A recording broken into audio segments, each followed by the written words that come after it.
Abstraction for me just absolutely came naturally.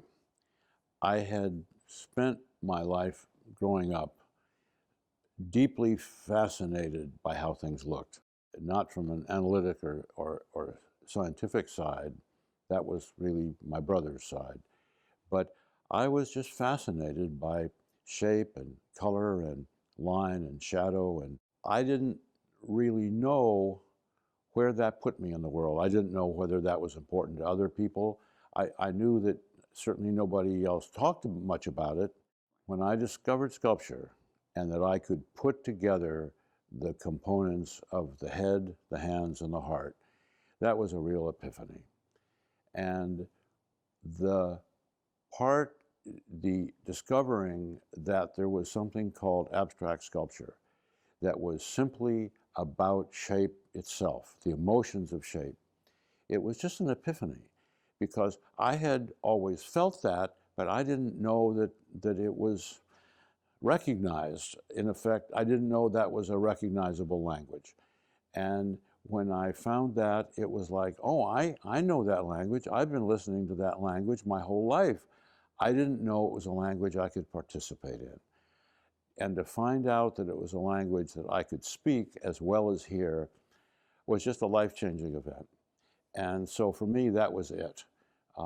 I like realistic art. I respond to it, but I just don't. I don't express it. I don't have ideas about that, and it just isn't the part of me that speaks.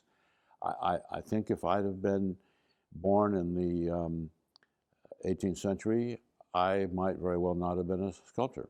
So for me, abstraction is a key aspect of what I want to do, because what attracts me about abstraction is that you can deal with very important issues completely without context.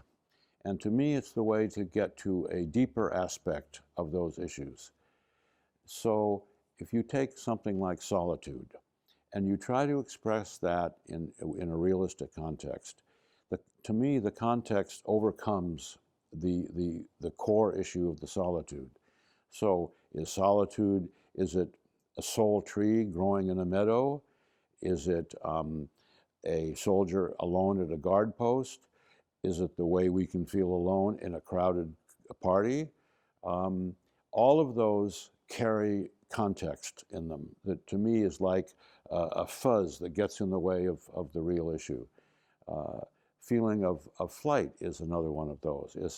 I mean, military airplanes are beautiful to see, but they're full of, I mean, they fly beautifully, but they also deliver death and destruction and war.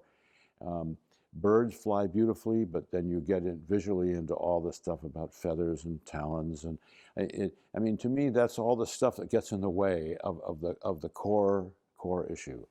So, what attracts me about abstraction is that it can deal with complex feelings that people have, stripped of context. And I think music is the same as that. And I feel it's very similar. Abstract sculpture is very analogous to music in that sense. That the music itself is what carries the emotion. It's not a symbol for something else. And I think abstraction is the same. And I think in a way, no, I'm not going to say it's harder. It's just different from realism. That attracts me of being able to deal with more